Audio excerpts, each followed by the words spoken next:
Or what? They're leaning into woke. Hardcore.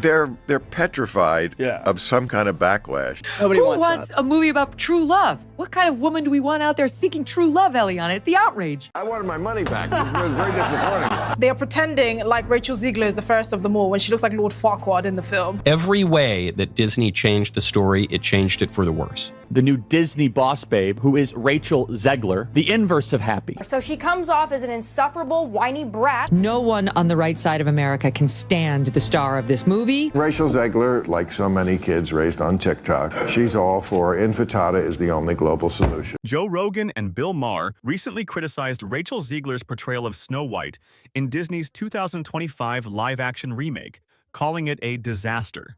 The film, which was expected to be a box office success, faced backlash due to Zegler's outspoken views and the controversial changes made to the original story. The original cartoon came out in 1937, and very evidently so. There is a big focus on her love story with a guy who literally stalks her. Weird. She's not going to be safe with the prince, and she's not going to be dreaming about true. Zegler's casting initially sparked excitement, given her rising star power from West Side Story. However, her interviews soon turned controversial. She described the original 1937 film as outdated and bizarre, particularly criticizing the romance between Snow White and the prince, calling him a stalker and dismissing the love story as antiquated. This criticism of a beloved classic immediately set fans on edge. Rogan and Maher, both known for their outspoken views, took issue with how the film had departed from its roots. They argued that Disney's decision to remove the classic love story and insert a modern feminist narrative where Snow White doesn't need a man alienated the core audience. They expressed frustration with how the film, rather than evolving the story, seemed to strip away the warmth, charm, and romance that made the original iconic. The controversy didn't stop there. Zegler's political views further ignited the flames of outrage. Accusing Disney of inserting unnecessary feminism into classic fairy tales. These big bad feminists now are telling us that's ridiculous. How dare you want to meet a handsome prince and be swept off of your feet and live happily ever after? No, you should want to be the prince. You should want to go out and fight the bad guys with a sword. So no prince or a different kind of prince? I'm sure a lot of people will assume it's a love story just because, like, we cast a guy in the movie. Right. Andrew Burnap, great dude. Yep. All of Andrew's scenes could get cut. Who knows? It's Hollywood, baby. Who the hell are you to say all of Andrew's scenes could get cut? Like, who are you? Oh my God. Are you Disney? I've read your book, and I have. It's a phenomenal book. You're losing generation of loyal viewers. When you think about Snow White, what is the premise? What is the story? It's a love story. It's a love story. It's a dream for a girl to grow up and a man falls in love. I'm really upset that the biggest theme here is that it's anti-men. She called him a stalker. He made public statements about President Trump and his supporters, fueling division among potential moviegoers.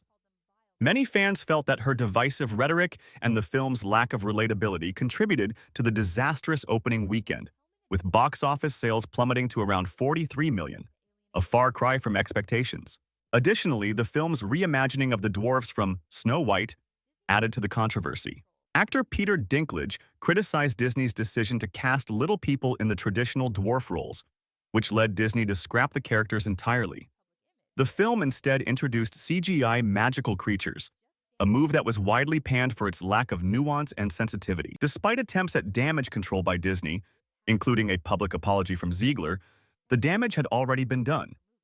Fans criticized the movie for turning the story into a political lecture, void of the magic and heart that had originally made it a beloved tale. As a result, Snow White 2025 quickly became one of Disney's biggest box office flops. Ultimately, the film's failure highlights a larger issue facing Disney: the challenge of balancing modern messaging with the nostalgia that drives its brand. Fans are increasingly resistant to heavy-handed political narratives and classic stories, preferring adaptations that honor the essence of the original. These are roles made for actors of my stature. I can't go out for the Harrison Ford or the George Clooney roles because that's not for me. Right. And now it's taken away. I don't feel that's right. Did the dwarfs make it or no? Well, the CGI dwarfs did. Of course, that goes back to the original controversy where Peter Dinklage, a very talented little person actor, said, Why are we doing that? We've hired a Latina actress to be Snow White. That's progressive. But you're going to hire little people to play the dwarfs? That just seems like a step backwards. And then, of course, Disney instantly buckled and said, okay, we're going to add magical creatures. Whether Disney will learn from this failure and course correct with future remakes remains to be seen.